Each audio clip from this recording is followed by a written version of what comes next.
Hello, and welcome to this meeting of the Barbados Genealogy Group. I greet those of you participating on Zoom as well as those on Facebook Live. I hope that you're all doing well. My name is Harriet Pierce, for those of you who do not know me, and I am the coordinator for this group, which has been in existence now for 8 years, believe it or not. And in fact, March is our anniversary month. We were launched on the 20th of March of 2014. Earlier this week, I circulated the latest issue of Connections, the newsletter of the group. If you have not received a copy, send me an email at library@barbnews.org.bb and I will send you a copy. I will also send you the link to the archives of earlier Connections. As usual, I wish to thank the contributors and the editor, Nicholas Mears, for a job well done. In this issue, we had guest contributions from Marcia Nurse and Dr. Frederick Smith. Sorry, I'm not there this evening at all. Dr. Frederick Aline. The newsletter is only 4 pages long, but sometimes it poses some challenges for the editor to find appropriate content. So we are sending out a message out there. Anyone who is interested in submitting an article relating to your family history research or family history related, please contact me by email and I will give you the details. The articles are quite short, between 250 to 300 words with the appropriate illustrations. So let me know if you're interested. This evening, we have with us Dr. Sharon Marshall, who will speak on the topic, the Cubajan connection, an enduring legacy of sugar. Sharon, of course, is no stranger to the group. She is a member who has been there with us from the beginning, being quite involved in a number of our activities, and she has also presented on a number of occasions. The talk will examine the working class Barbadians who left here for Cuba in pursuit of better economic prospects. This movement to Cuba created a connection between the two countries, which has endured to the present day. And today, Dr. Marshall will tell us more about that. But just a little bit about our speaker. Dr. Sharon Milagro Marshall is an award-winning Barbadian broadcast journalist, public relations executive, and author. She earned a Bachelor of Arts degree in radio production and English from Howard University, and was awarded a Master of Arts in English and a PhD in History by the University of the West Indies, Cape Hill. She is author of Tell My Mother I Gone to Cuba, Stories of Early 20th Century Migration from Barbados. And the latest, I think hot off the press, A Return to Roots, Cubajans in Barbados, which is, well, a 2022 imprint. So we will soon be seeing that in the bookstores. Her maternal grandparents were among those Barbadians who migrated to Cuba during the early part of the 20th century. And it is there that her mother was born. Cuba is a country to which she still has strong family ties. But before we hear more from Dr. Marshall, I just want to remind you to keep hold your questions until the end, and you can type your questions in the Q&A. You will see the little box at the bottom of your screen. Or you can use the raise hand feature and we will allow you to interact. You can ask your question live. If you have a comment, we ask you to put that in the chat so that we can easily differentiate the questions and the comments. So, before more ado, Dr. Marshall. Thank you so much, Harriet. Let me just get my screen up. There we go. And I want to thank you for your introduction and to thank the Barbados Genealogy Group for another opportunity to present on a topic which is near and dear to my heart, migration between Barbados and Cuba. So let's begin with a little history lesson. The Spanish-American War of 1838 had left the United States in charge of Cuba. And then the 1903 Reciprocity Treaty lowered the tariff on Cuban imports to the United States. Because of these conditions, American industrialists began investing heavily in Cuba's sugar industry. They bought up plantations, particularly in the eastern part of the country in what was then Oriente province. In 1906, American-owned mills in Cuba accounted for 15% of Cuban sugar production. By 1920, this amounted to 50% of American-owned mills.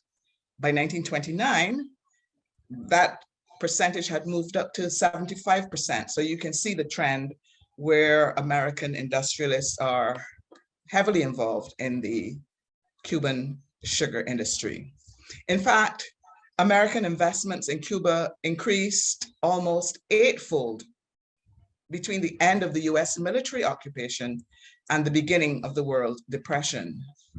By 1929, the total reached more than $1.5 billion, almost 30% of all American investments in all of Latin America.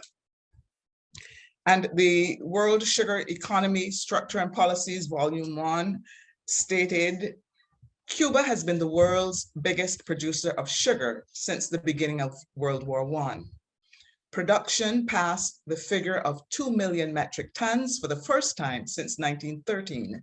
And in 1925, a crop of over 5 million metric tons was achieved. This labor-intensive cultivation of sugar provided a source of employment for Barbadians and other British West Indians. And as indicated, Oriente in the eastern part of the country was the major sugar producing area.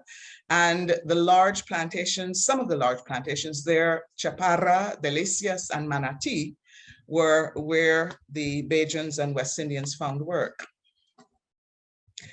They had agents, the plantation owners had agents in Barbados and other Caribbean countries, but then this article in the Barbados Advocate of 1922 indicates the perception of Cuba that some of the prospective migrants got.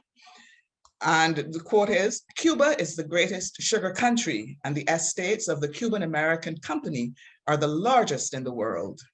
They are Delicias and Chaparra, situated on the healthy north coast with hundreds of thousands of acres of cane fields, hundreds of miles of railway, 2 great mills, churches, schools, a town of 10,000 people, electric light plant, bakeries, marketplaces, theaters, clubs, public parks, hospitals, private wharves, a lovely harbor, good restaurants, a large concrete hotel equal to any in the capital, and in fact, every comfort to be found in the largest city. In Central Manatee, here is an advertisement. They're looking for 1,000 workers, and they want people to cut the cane, to plant, to clean. They were also advertising for carts in which to haul the canes. So they're saying, we're offering you wonderful pastures, and you can find out more at this Hotel Las Delicias in Ciego de Ávila. And these are some of the people who went in the 1920s, Vivian Yearwood, Earl Graves, Rufus Hoyt, Oliver Nelson, Celia Jones, Maridel Green, Edmund Hope, and Clotel Springer. Some of them went as adults, some of them as children being taken there by their parents. Apart from the east, another significant area is in the central part of Cuba, in what was then Camagüey province, but is now Ciego de Ávila. Central Baragua is a very important location for Barbadian migrants. And In 1916, the American-owned Baragua Sugar Company leased land in the area, which was then in the southern part of central province of Camagüey, as I just indicated.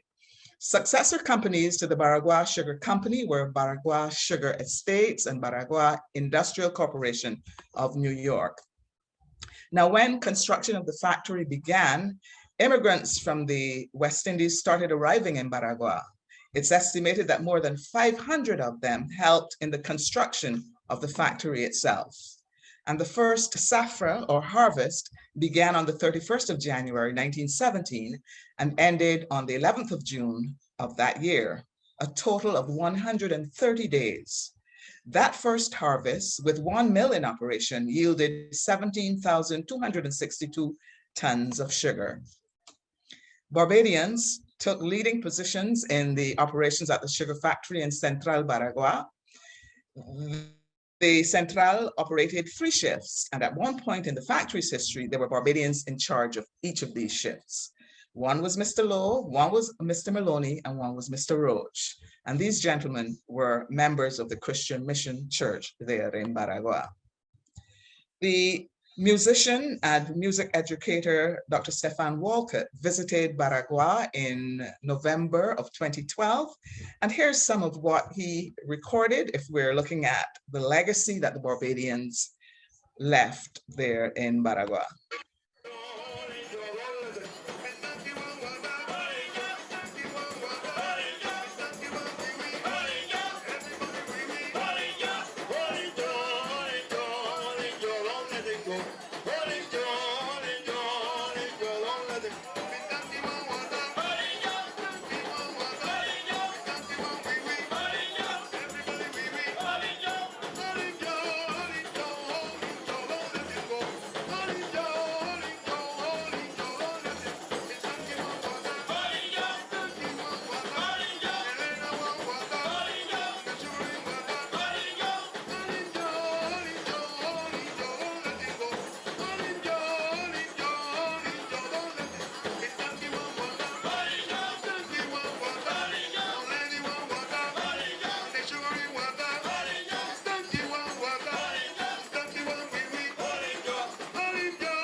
So Barbadian cultural survivals in Baragua performed there by descendants of some of the original migrants. And moving from the center, we move westward to Central Hershey, which was established by the American chocolate manufacturer, Milton S. Hershey of Hershey, Pennsylvania, you know, the Hershey bars. Central Hershey was a company town with a hotel, school, housing for workers, and even its own railroad. And my maternal grandfather, Isaac Newton Bonnie Marshall, was one of the Bajans who found work at Central Hershey. A blacksmith from St. Andrew, he was chief smith at the factory, and his deputy was a Mr. Ince, another Barbadian. He had married my grandmother, Miriam Delcina Lawrence, from St. George in 1907, and they first migrated to Panama and then to Cuba. My mother, Delcina, and some of her siblings were born at Central Hershey. After my grandfather died in 1935, my grandmother returned to Barbados in 1936 with the younger children, leaving behind 2 older daughters and their own families. So the Marshall name remained in Cuba, and that is the basis for the links that my cousins and I still have with our relatives there in Cuba. But other people were coming back in the 1930s as well, and here's some of the reasons why. In mid-1930, the United States increased the duty on Cuban sugar when it passed the Smoot-Hawley Tariff Act, and Cuba's share of the US market declined precipitously as a result. Production dropped by as much as 60%, and the SAFRA was reduced to 62 days, only 2 months of work for tens of thousands of sugar workers. By 1931, the Cuban government introduced legislation to curtail all immigration of foreigners. On October 19th, 1933, the Cuban government initiated the first measure towards obligatory repatriation of the foreigners who were in Cuba. And on the 8th of November, 1933, La Ley de 50%, or the Nationalization of Labor Decree, was signed into effect. And this decree required that 50% of all the employees in industry, commerce, and agriculture be Cuban nationals. So that left non-Cuban nationals in a bit of a bind because they were not able to secure employment. And these are some of the other people who came to Barbados in the 1930s. Ophelia Nichols, she came as a 12-year-old in 1936, as did Frank Philo. They came as young children brought to Barbados by their parents. But of course, some remained. And even though the original migrants are dying out or have died out, their descendants remain. And here you see an example of the links between the Barbados Embassy at Havana and those Barbadian descendants. This article from Loop News of the 26th of November, 2016 is about Cubans of Barbadian descent celebrating Barbados's 50th anniversary of independence in Havana.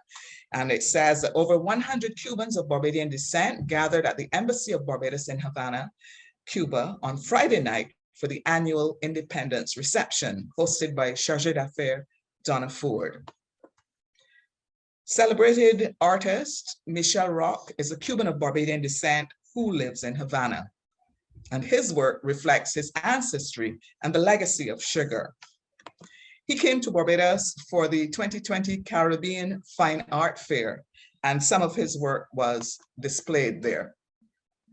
As you can see, from these two examples, sugarcane is a recurring motif in Michel's paintings and drawings. The piece on the left, Cane's People, is acrylic on canvas, and the one on the right, Cane's Sweet, pencil on cardboard. And among descendants of Barbadians, Dr. Aleida Best Rivero, who was assistant professor and president of the chair of Caribbean Studies at Las Tunas University, she would also host Barbados independence celebrations for her students.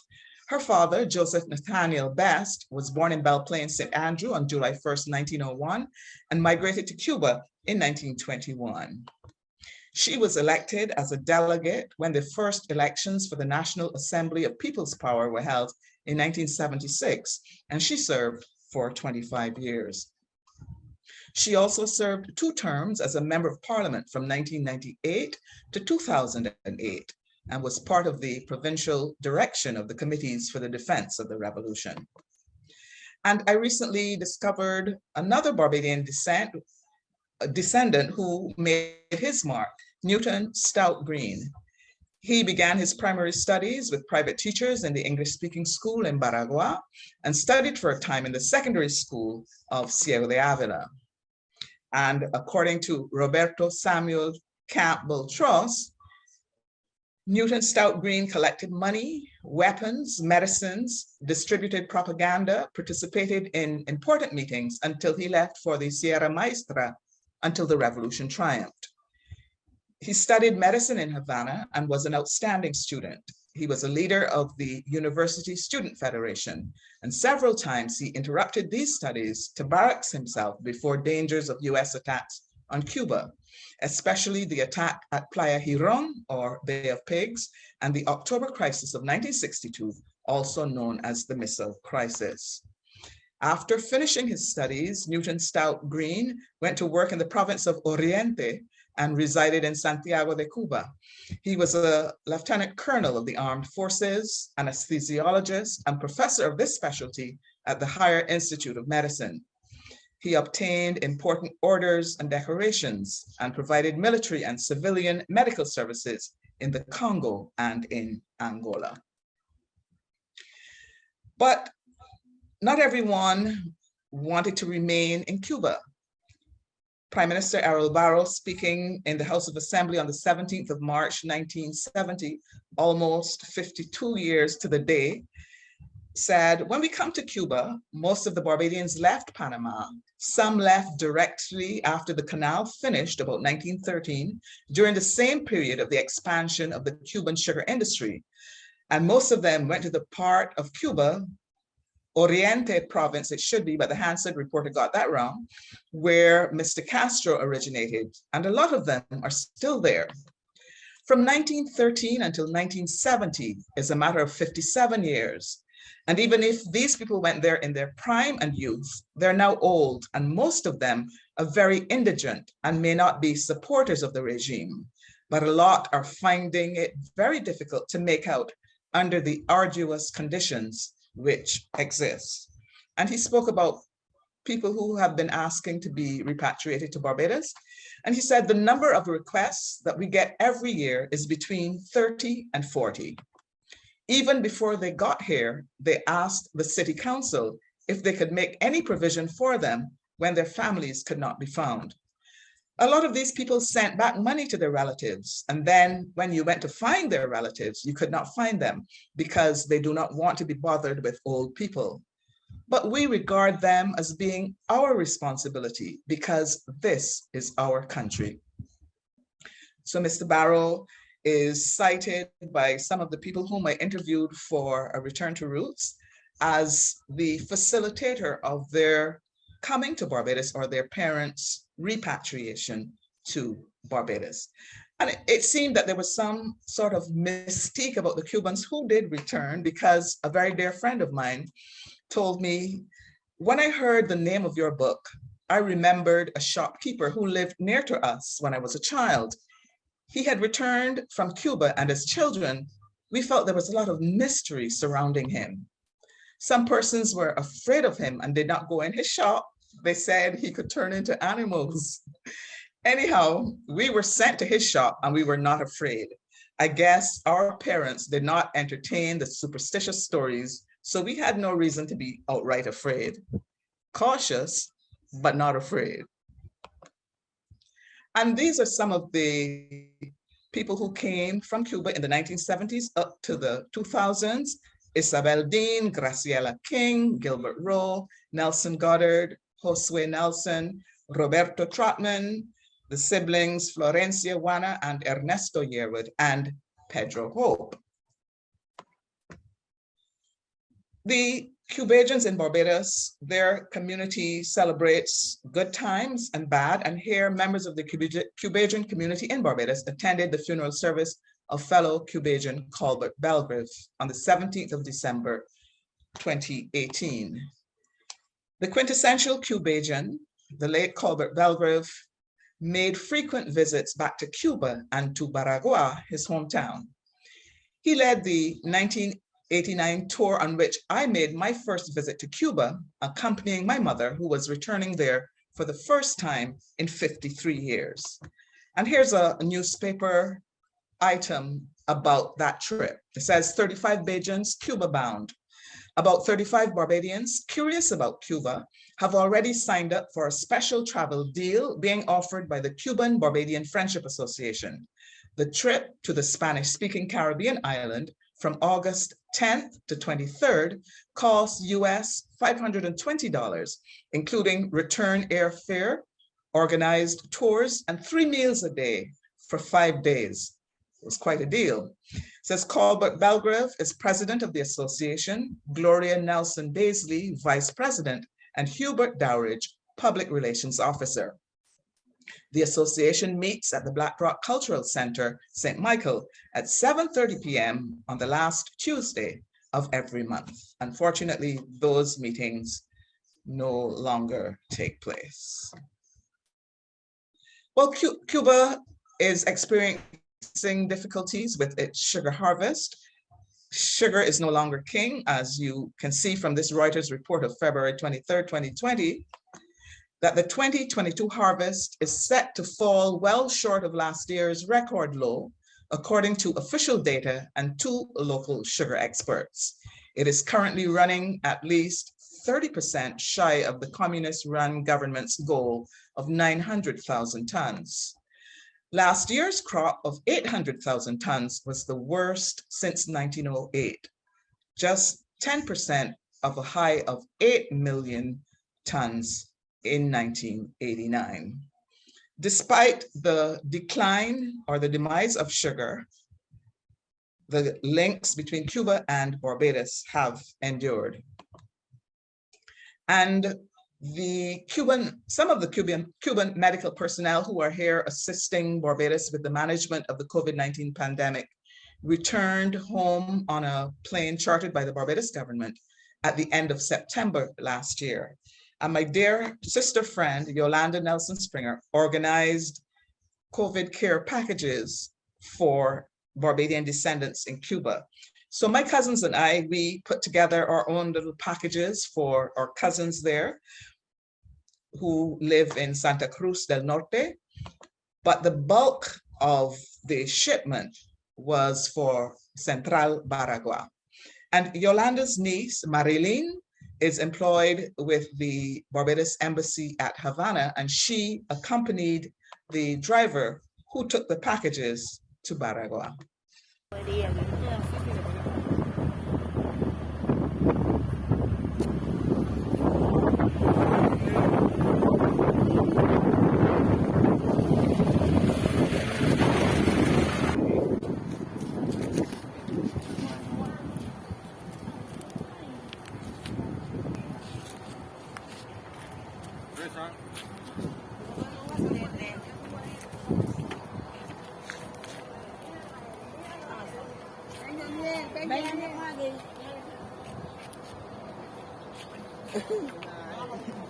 Uy, el colorcito ese te queda por arriba. ¿Y Ailén? Ahí está. Ah, ya.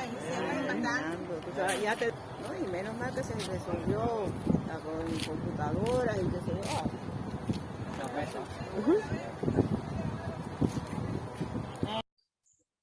Now, Yolanda's two sisters, Olivia and Julia, were in Baragua to receive the packages, and they distributed them to the Barbadian descendants in the community. Here they are. Hi, I am Olivia Nelson Springer, aunt of Marilyn and sister of Yolanda Nelson. This year I'm very thankful and very grateful to see Marilyn here once more, and thanks very much to receive the gifts and the presents that you try and you're able to bring here to Baragua. I'm very grateful that the chauffeur brought Marilyn here to Baragua, and I thank God very much the privilege that you gave us and that you may receive from the Almighty God. Thanks very much that we can have some more gifts and some more medication for our family here in Baragua and the community. I thank you very much, very, very much, the presence. My name is Julia Isabel Nelson Springer. I am very glad in this day for all the good and very abundant things that you all try and bring for us. I hope that the Lord will bless you and keep you, and you will be able to see us next year for the 1st of August. God bless you.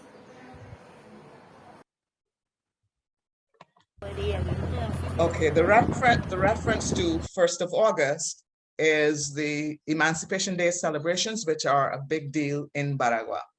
And here are some of the Barbadian surnames from Baragua: Adams, Atwell, Bascom, Belgrave, Best, Bovell, Brathwaite, Brown, Butcher, Carrington, Collymore, Conliffe, Eastman, Edgell, Elcock, Ford, Gaskin, Gibson, Gill, Goodrich, Green, Greenwich, Harewood, Holdip, Howard, Hunt, Jones, Jordan, Lashley, Licorice, Lowe, Maloney, Medford, McLean, McCollin, Miller, Nelson, Osborne, Paris, Riley, Roach, Scantlebury, Springer, Stanford, Stout, Thomas, Weeks, and Whitaker. The only name missing from there is Cumberbatch. True Barbadian names. And the Cubans of Barbadian descent over the years have contacted me in their search to establish or reestablish links with their relatives in Barbados. This one from Elena Lord, who told me that her father was born in Barbados and emigrated to Cuba when he was 16 years old. He wanted so much to get back to his homeland that he instilled his yearning and love for Barbados in his children. Someone in search of Joseph Nathaniel Rock Yearwood from St. Lucie. And when I was in Havana in 2017, I met this young lady, Ana Maria Carrero Santiago, who was born in Havana, but her antecedents are from Barbados, and she wanted to find some evidence of their descendants. Now, she was born in 1992. Her father was Juan Francisco Carrero Downs, who was born in Havana in 1970. Her grandfather was Juan Francisco Carrero Hernandez. He was born in Las Villas province, but her grandmother was Ana Maria Downs Dowridge, who was born on the 6th of August, 1932. And she wasn't sure if it was in Barbados or Havana, but I suspect that in 32, it must have been in Cuba. And her great-grandmother was Gertrudis Dowridge, who was born on the 5th of June, 1899 in Barbados.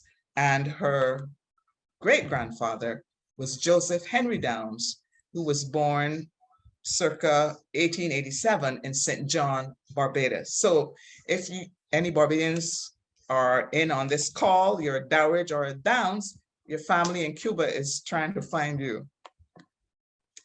There have been also posts like this on online forums looking for members of a Shuri family that went from Barbados to Cuba sometime after 1920. Names included Alfred Leverson that were mentioned in a 1928 letter from Florence Shuri of St. John, Barbados. So people are searching for their roots. Some of the descendants have been able to come to Barbados for short visits, and of course, took advantage of the time to try to make that connection.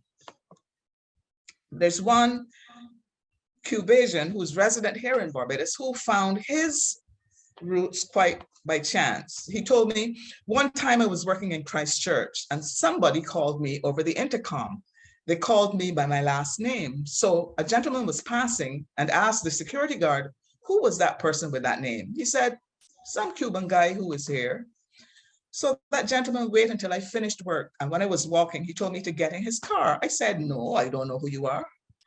But when I looked at him, I saw my grandfather's face, very similar. He told me that his family went to Cuba years ago, but they lost contact. He invited me to his house, and it so happened I found out that he was my cousin. So if you are trying to find your relatives in Cuba, it might be useful to know which part of the country they settled in. And as you can see from this map, the Barbadian enclaves tended to mirror where the sugar plantations existed.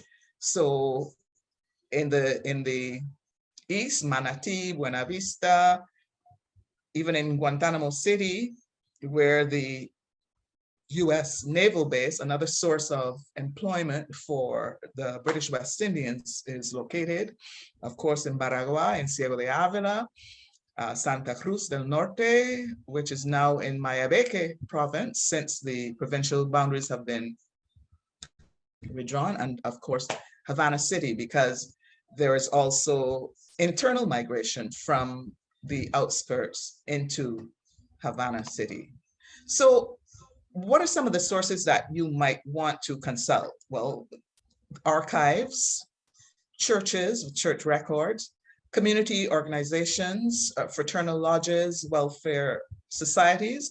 When I was on a research visit to Guantanamo, I found a lot of useful information at the British West Indian Welfare Center, which is located in Guantanamo. Oral histories, interviews, try to talk with the older members of the family because they usually are the keepers of their family stories.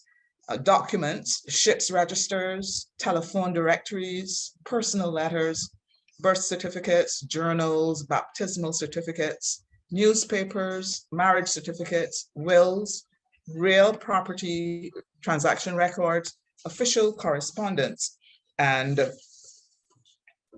reports. So let me share some other possible sources. The Barbados Embassy at Havana, as I indicated previously, maintains links with the descendants. So a first stop might be, do you have any Brathwaites on your register of Barbadian descendants, or Cumberbatch or Taylor or whatever the name is? And that might be an opening for reconnection. Family search. On family search, I found information. Getting Started with Cuba Research. It has links to articles and websites that assist in research. Cuba Research Tools as well on that website. Cubajan Web is another site that I found online, and it's free content, no membership required. They have over 2,000 PDFs on their site, not including the many links to online books and other resources. You do not need to be a member to access these resources. And they have passenger and ships databases. They have, and there, what I found was really interesting, a 1958 Havana telephone directory. I started searching and I found a Bradshaw and I found a Brandon. So at least it has where their address was as well, even though the telephone might no longer be relevant. At least it gives you an area of where these people lived at that time in 1958. The Cuban Genealogy Club of Miami, Florida, Incorporated is another possible source. There's a good video on getting started on Cuban genealogy research. There are Cuban church records and archives. And then there is Legacy Tree. They have on-site genealogists in Cuba. It's a free initial consultation, but it is a paid service. Now, I'm not endorsing or recommending any of these sites. I'm just telling you what I found online that might be useful to you. There are two publications which I can recommend because they're researched and written by someone very close to me. Tell My Mother I Gone to Cuba, Stories of Early 20th Century Migration from Barbados, and A Return to Roots, Cubajans in Barbados. The launch for A Return to Roots, I am hoping will be sometime in the mid-April, in the middle of April. So if you are interested in finding out more about the launch and you want to get a notification, you can send me an email at milagro@caribsurf.com. Thank you very much. And now I'm open to comments and questions. Harriet? Thank you so much. Thank you so much, Sharon. I know, all too often we see these connections as just historical, but you were able to put faces onto these people, make it more human. So Anyone out there, if you have any questions, type your question in Q&A, or if you wish to ask your question live, just raise your hand and we will facilitate you. Any questions? Okay. Okay. All right. Just a question from my end then. Did you find that, okay, there's one for Linda, to everyone who says very interesting, well done. Did you find that there were women also migrating as well as men to work in Cuba? Okay, some women did migrate, but it was largely a male movement because cutting cane is hard work, and people went primarily to work in the sugar industry, but then there were ancillary things. Women went and they worked as housekeepers, they laundered clothes, they looked after children and so on. So yes, some women did go either on their own volition to join or to join their husbands or significant others there. Okay, thank you very much. We have a question here. Okay, there we are. Sorry, I'm trying to follow the Q&A. Yes, there was a question. What is the email that was said at the beginning of the presentation? Okay. Okay, library barbamuse.org.bb. Yes, so that is actually typed into the chat. Yes, Harriet did post that. Okay, we have, this is from, I'm not sure the person's name. This was fantastic, thank you. I love your first book. I recently bought it for my parents. My dad's uncle went to Cuba after Panama. I would love to start looking for a family there. I can't wait for the next book. Okay. There's another one from Dale Media. I really enjoy your presentation, Sharon. Was there anything that was particularly surprising that you found while embarking on your research? Several things actually, but let me tell you a little bit about how this whole research came about. I was on assignment for the Caribbean Broadcasting Union in Cuba in 1994. And we were about nine or 10 of us in the group, and each group was assigned Havana and Western Cuba. My group was Central Cuba, and then the other group was Eastern Cuba. And that was my first time in Baragoa. And I interviewed this gentleman by the name of Joseph Atwell. Now, Mr. Atwell told me, my father always said that Barbados is a small country, but big in culture. Mr. Atwell had never been to Barbados, but had a serious Barbadian accent. And this was like the light bulb going off. But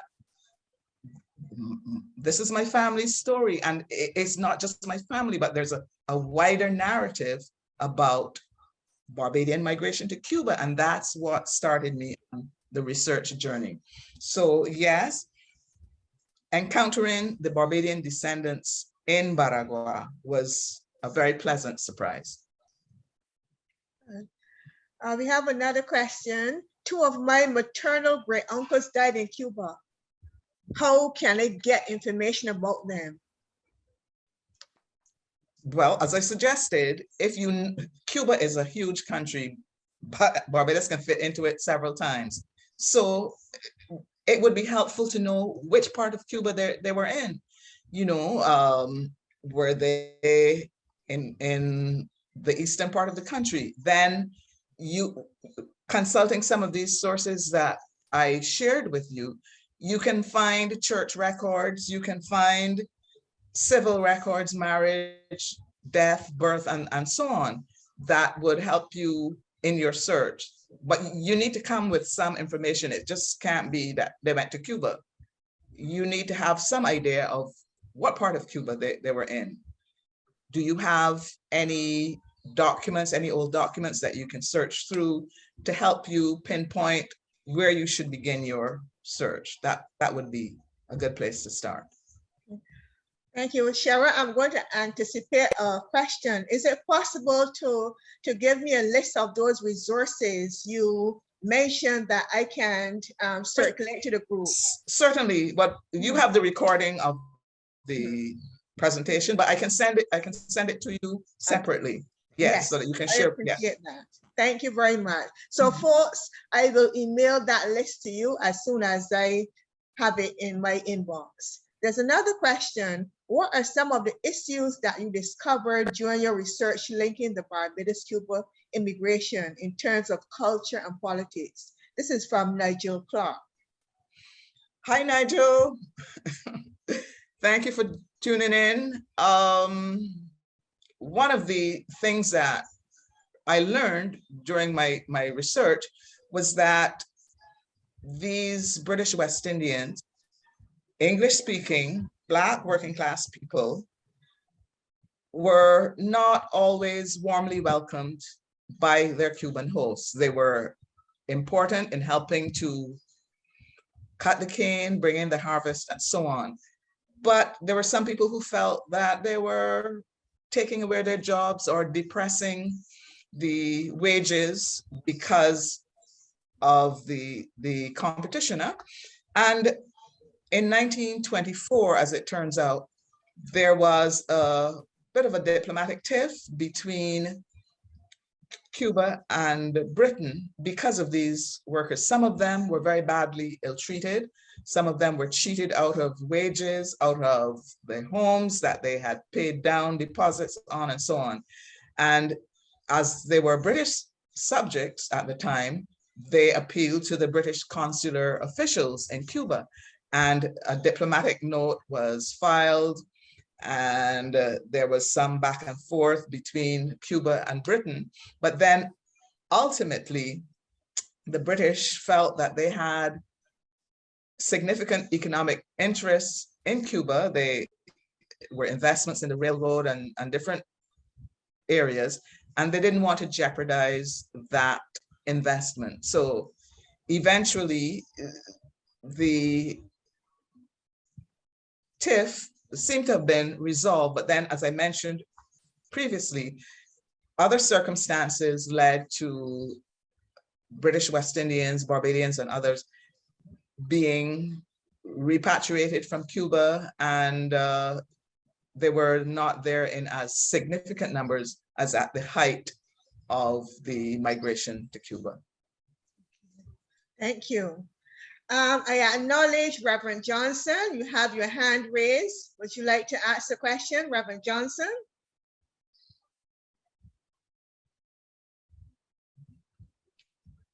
Reverend Johnson? Yes, yes, ma'am. Can you hear me? Yes, yes, we can. Thank you very much for your excellent presentation, Dr. Marshall. My grandparents on my father's side left Barbados in 1909 for Panama. They never returned. My grandmother, as we are told, died in Panama, but my grandfather rather, went on to Cuba and to Oriental Province, where he, as I understand it, as we understand it, raised another family, but we have never heard anything from them. My father was born in Panama, but he was sent back to be raised in Barbados by his grandparents. And he never knew, as an infant, he never knew his parents. I read your wonderful book. I haven't seen you in a very long time. I'm looking forward to seeing you sometime. But I'm in the process of doing a family study. And I was looking for any family who might be still in Cuba. And I was wondering specifically about the language problem and finding some of these other sources that you were speaking about. So it's a wonderful presentation. I thank you so much for it. Thank you very much. Yeah, a lot of the records are going to be in Spanish, but they're also English language records. The University of Miami is has a collection. The University of Florida at Gainesville also has a significant collection. So while Spanish would be helpful, it's not impossible. And they're not going to translate Johnson. So if you find a document and you see Johnson on it, you know that that's a that's a good place to start. And you can enlist your Spanish speaking friends to help you with the translation. But good luck on your My search. Spanish speaking friend being you. Oh, I was about to say, well, let me know how you're progressing. Okay. Thank you very much. There's a Thank question you. here from Jennifer Courtney, who says, unfortunately, I missed the beginning of the presentation. Will you be circulating the recording to members? It's not going to be circulated, but it will be posted. It'll be uploaded to the YouTube channel. So Yes. you have an opportunity to watch at your leisure. Yes. What I do is to send the link. When it is uploaded, I send the link to the persons in the mailing group. Yes. We have a question from Thelma Gibbs, and she is also picking up on the language. She said, this was indeed a labor of love. I had an elderly neighbor who had worked in Panama, but was not aware of immigration to Cuba as well. A Cuban doctor administered my PCR in December last year at Queen's Park. Was there a language problem, or did they pick up Spanish quickly? I think she may be speaking about the migrants. Yes. Yeah. Yes. Well, initially, they didn't speak Spanish when they went.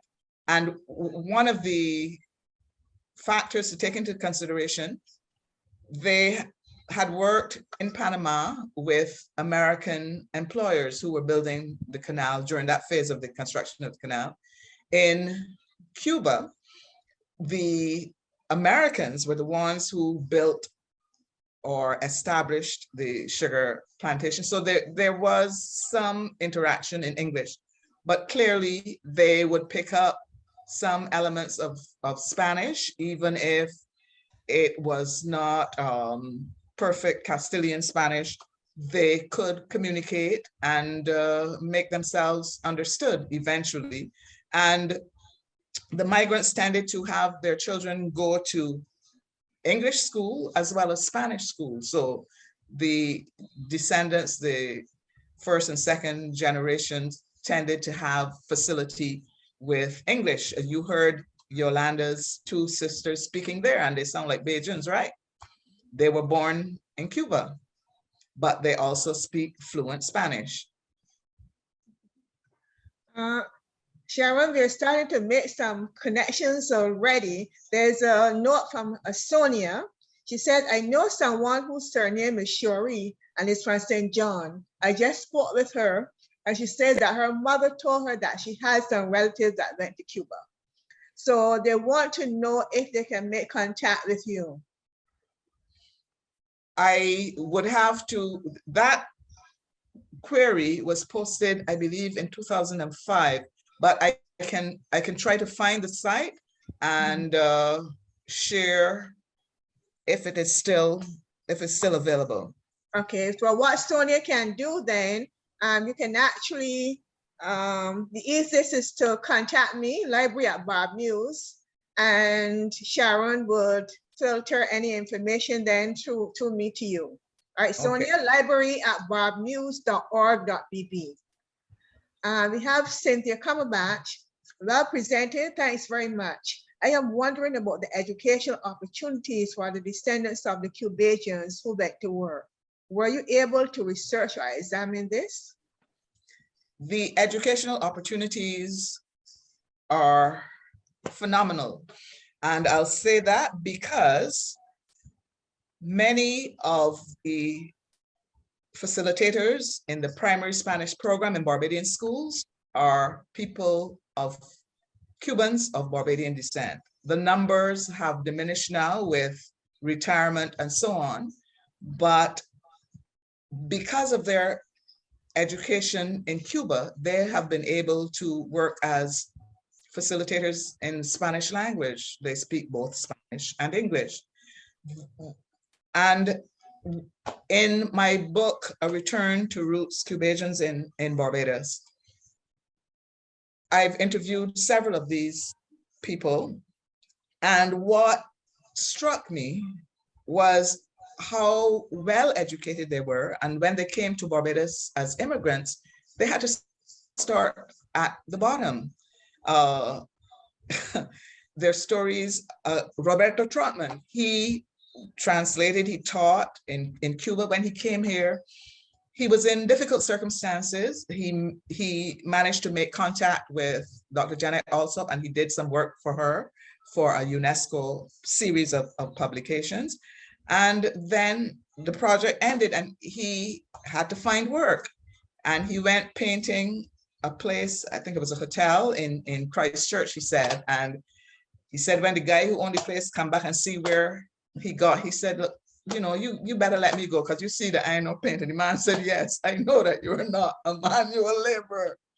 Jenny Yearwood, who was one of the facilitators, she retired last year, but she started picking up eggs at a factory, a farm rather, in St. Lucie, where her people are from. Very modest beginnings. Jenny's brother, Ernesto, he worked in a thermonuclear plant. He was highly skilled, but when he came here, he also worked as a merchant marine. He had gone to Angola.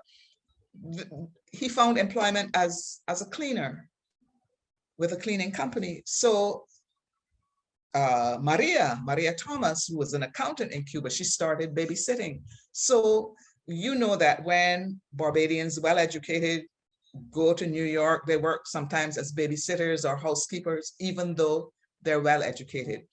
But Jenny said to me that it is because of their education and experience in Cuba that they are able to triumph, to overcome difficult circumstances and to face life and make a living for themselves.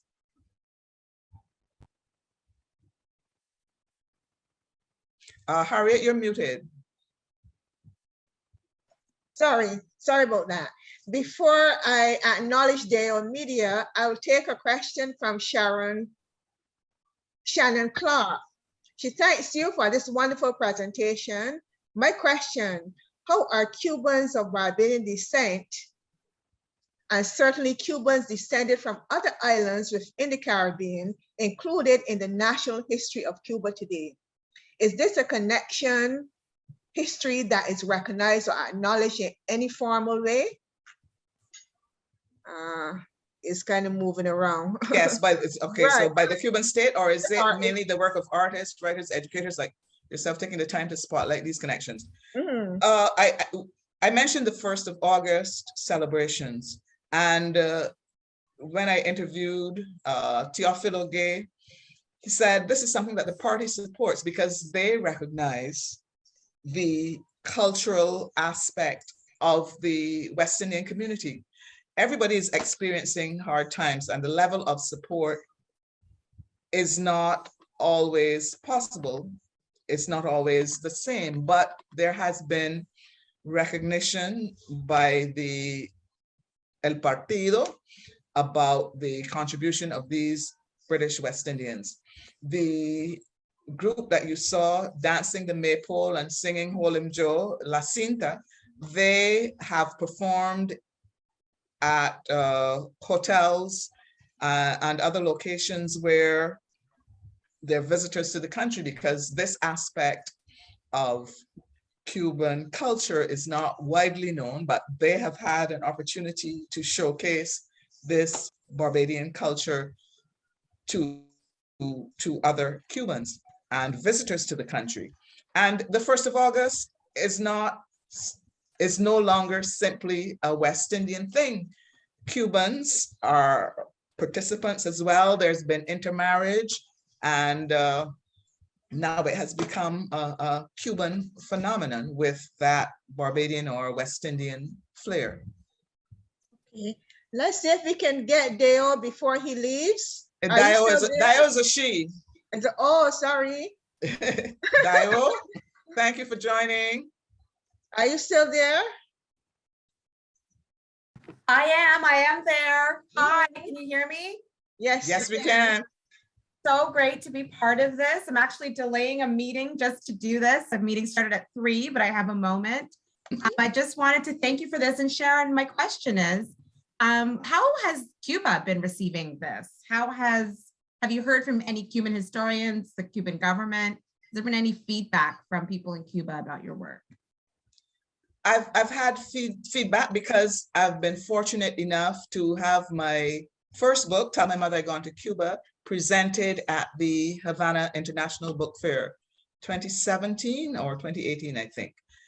And there was a panel discussion on the book, and the work was reviewed by a Cuban historian at that encounter. So yes, and I presented copies to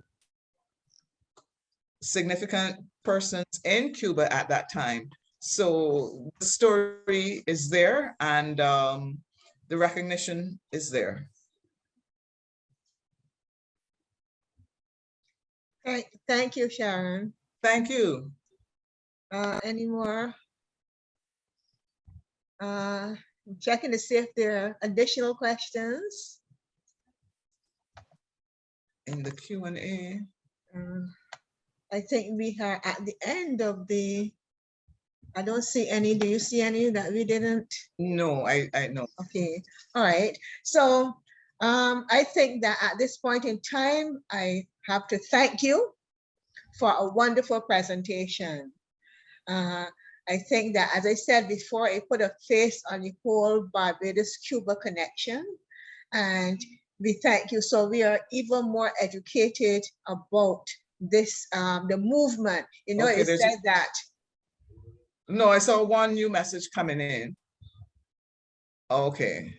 Okay, this. Yes. Okay, Okay, right. Okay, not questions, but yes. Yes, comments, yeah. So I think that we can say the consensus is that we all enjoyed the presentation. It was very educational and very informative. So I thank you, Sharon. Thank you, Harriet. Thank you for the opportunity. Thank you. And I wish you all the best with your upcoming book and the books that are yet to be written and the research. So thank you so much. I want to thank the audience for being here, for being very interactive, both on Facebook and on Zoom. And I just want to remind you that when the video is uploaded, I will send a link. Those of you who are not on my mailing list and you wish to be on to know about these presentations, just send me an email at library@barbnews.org.bb. And you will also be able to receive a copy of our most recent issue of Connections, the newsletter of the group. I also want to thank Elena, our technical person. Sometimes we always forget to thank the persons working behind the scenes. So thank you, Elena, for facilitating. And I just want to tell you all that our next meeting, I know that in January, I told you that the next meeting was going to be Barbadians in Liberia, but we had to make a change, and Sharon was really understanding, and she switched.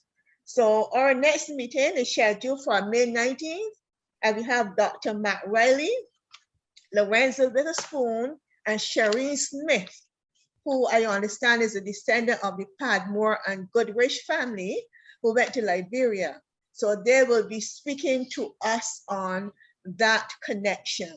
So that is May 19th at 2 right here on Zoom and Facebook Live. So again, I want to thank you all for being here and wish you all the best and be safe. Thank you.